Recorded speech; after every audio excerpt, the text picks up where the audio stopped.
Hey guys, scary stories here. So I started noticing a little cold coming on.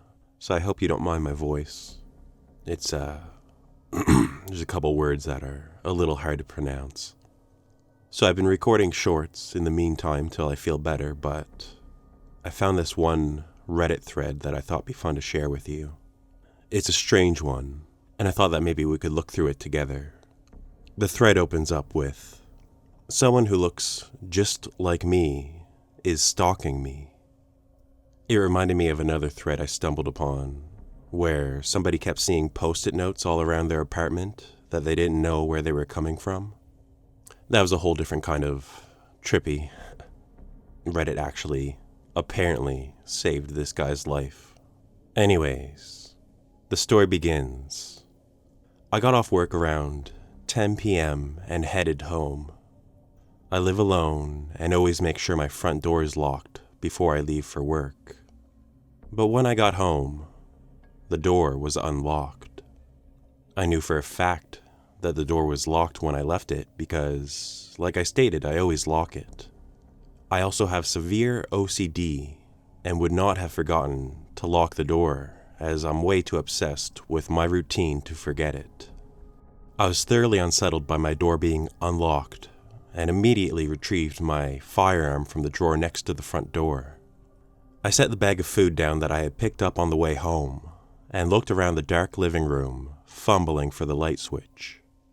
Once the light flicked on, to my utter horror, my apartment was in complete disarray. Paperwork was strewn all over the floor that had been put away in my office, and my social security card and birth certificate was among the mess. I quickly made my way to the office, and once I entered the room, I found all the drawers were completely open, and my computer had been turned on and was on the lock screen. It was like somebody had tried to open my computer but couldn't get in. I checked the rest of my apartment and didn't find anybody. I put my gun back. Can you say gun on YouTube? Or should I keep saying firearm? I put my gun back and immediately called the police. They arrived fairly quickly and took a report of the break-in. They asked me if I had any enemies or if I had made anybody mad recently, to which I responded that I hadn't. Not that I was aware of. No such arguments or fights had occurred recently, and I'm not the type to have quarrels with anybody. Altogether, I was quite dumbstruck by what I had come home to. I cleaned up the mess and attempted to sleep, but I tossed and turned most of the night. I would like to add that I'm a very paranoid person, so the whole thing naturally had me freaked out, and every night I go to bed, I have a gun under my pillow. And I'm not a gun connoisseur, but it seems like that's a bad idea. Also, I feel like that would be bumpy, I don't know. Anyways, the next day I had off from work, so I decided to go hiking with my girlfriend. I thought this might be a good idea to get my mind off of things. I left around 9 a.m. and stopped by the Starbucks next to my apartment. While I sat in the busy drive-through lane, I looked up and noticed a man across the road staring at me. He was standing on the same side of the road as my apartment complex. The thing that was most interesting about the man was how much of a resemblance he had to me. This guy had the same hair as me, was about the same height and weight. He even wore the same glasses as me. He didn't appear to have any expression on his face, and he just stood there still as a statue, staring at me. It was my turn to get my order, so I grabbed my coffee, and when I went to pull out of the drive-thru, the man was gone. Anyways, the day went as planned, and my girlfriend and I had a great day together. I told her about the incident at my apartment and the man who looked like me, and she joked that perhaps my doppelganger had broken into my apartment. After I parted ways with my girlfriend, I made my way home. I was a little nervous about returning home, fearing that whoever had broken into my apartment might have returned. Whatever they were there for last night, they seemed to be looking for something. I arrived back at the building and made my way up to my apartment unit. I live upstairs, and as I approached the stairs to my front door, I heard somebody coming down the stairs. I was still a good distance away from the stairwell, and I was alarmed as I didn't have a neighbor that lived upstairs with me. Nobody should have been coming down those stairs. I stopped to see who it was, and to my shock, it was none other than the same man I had seen earlier that morning.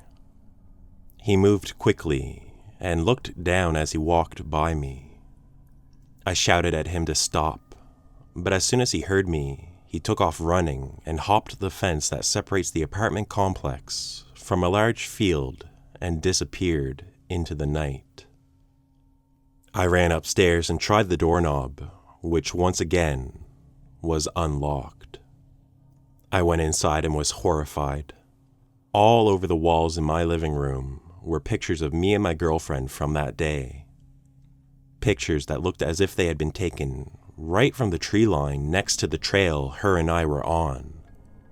I once again called the police to report the break-in. They came and searched the apartment as well as the entire complex. I also told them about the man I had seen running into the field, and they went to search there too. They came back with a pair of eyeglasses and a wig. This is when I thought, okay, maybe somebody really is breaking into his apartment. I thought at first maybe this guy was forgetting that he was doing these things. Maybe he had like a slip or something and was searching his apartment for something and just blacked it out, didn't remember. But I guess the wig means somebody really was in his apartment. Anyways, the police took the items they found into evidence and opened a case. They stationed 2 police cars outside my apartment and informed the apartment manager about what was going on.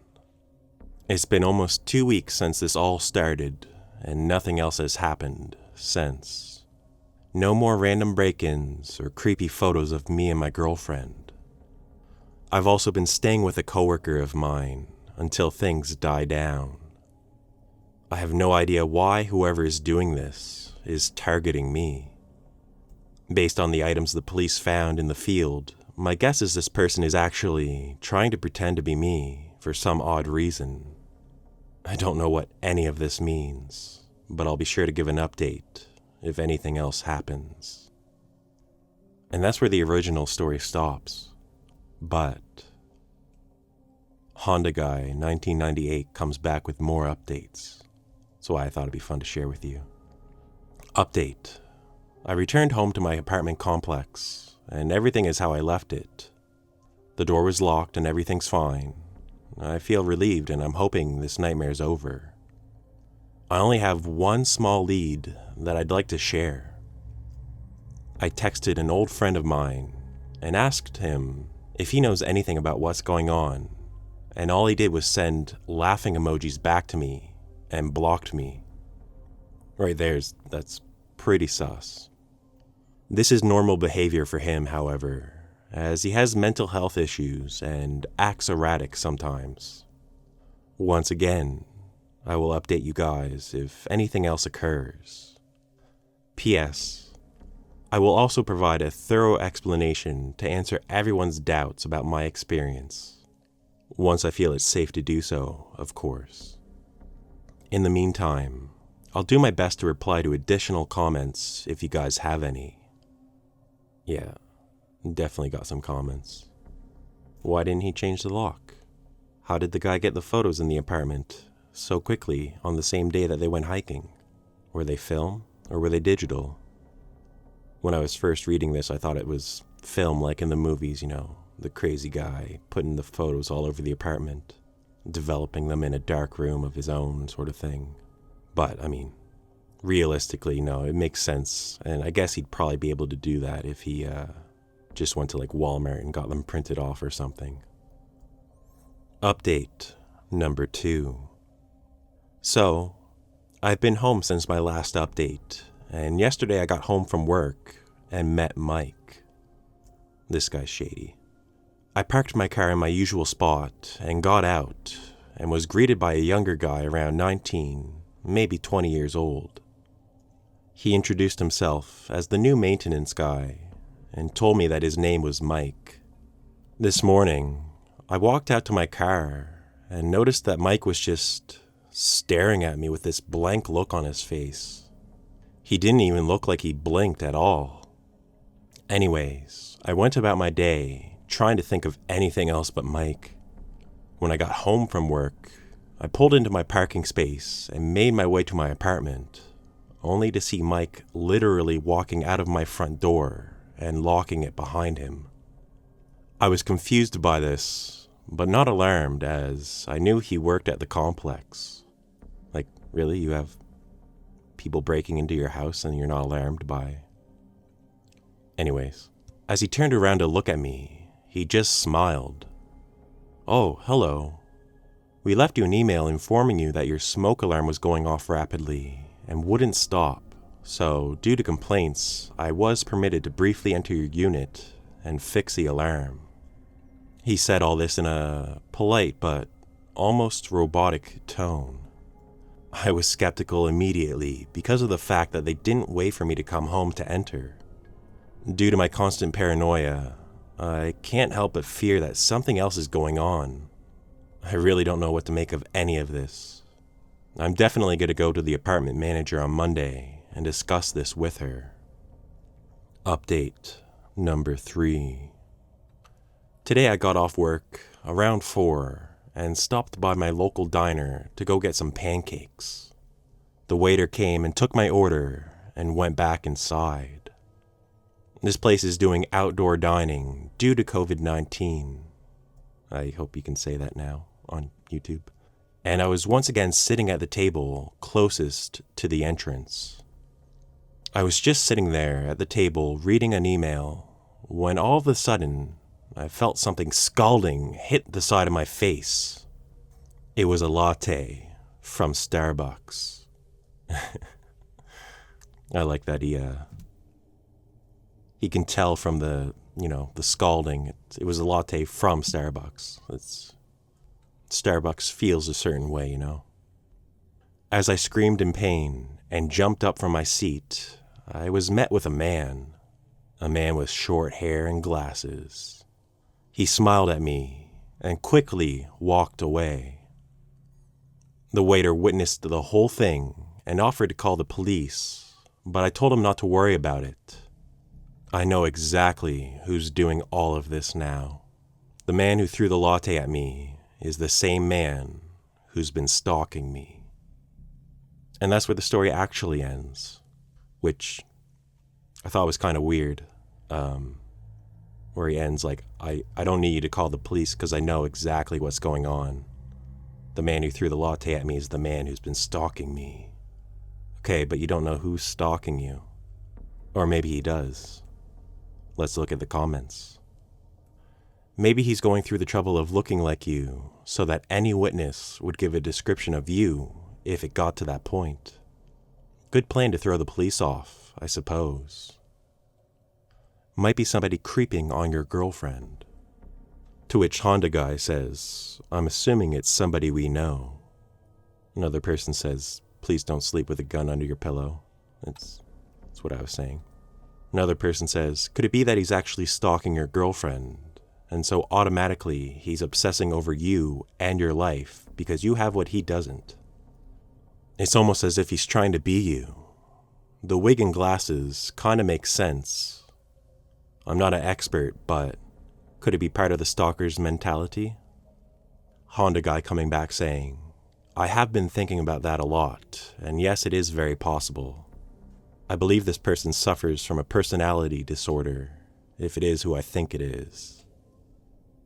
Nacho Mendoza says, "You have a hunch about this nutjob's identity, and you waited until just now to share that info? I need to know your theory. We all need to know your theory. I'm rooting for you. Be safe. Be smart." OP coming back with, "Everybody who knows him knows he's got problems. It's not him though. As it turns out, he's out of state."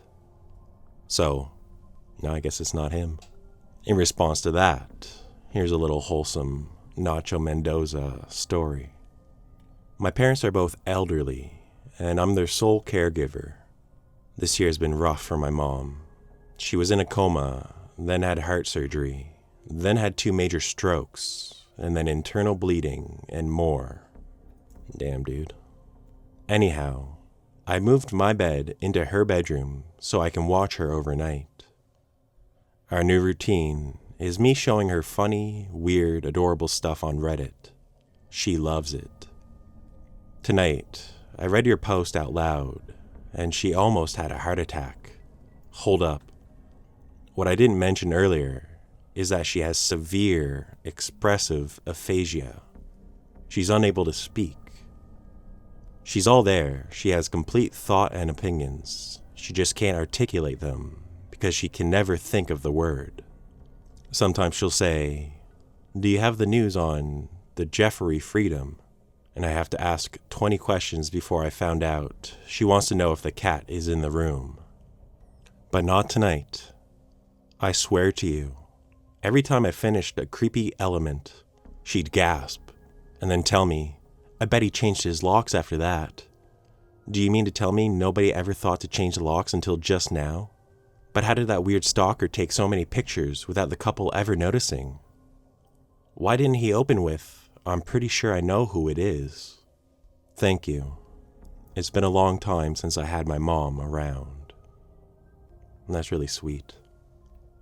Another user says, among his comment, "How much time does this person have to stalk your hike, go print out photos, and then break into your place and stick them everywhere?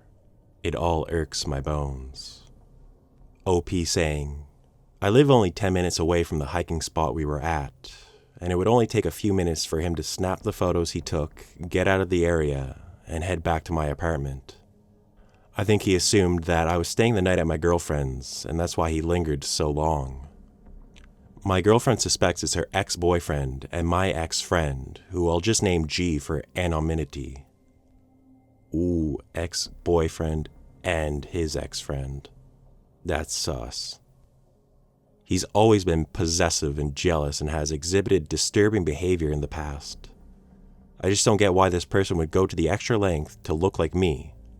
It could be to play some sort of mind game or something. I just don't have all the answers. As I said, I'll update if anything else happens. Thank you for your support. And, yeah, that's pretty much it. As of me posting this video, there's been no further updates from this thread about what happened.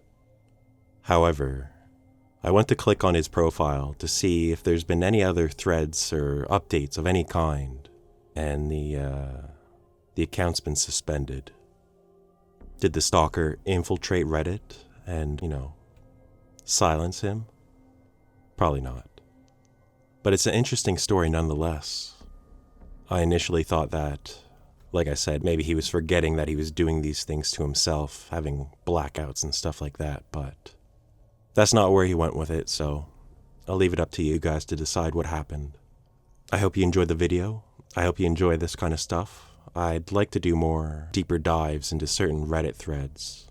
If you enjoyed this, please let me know. Like the video if you liked it, dislike it if you disliked it. Subscribing always helps me out. We're almost at 1,000. That's crazy. Share this with your friends, share it with your mom, and I hope you have a great night. I'll see you in the next one. Bye for now.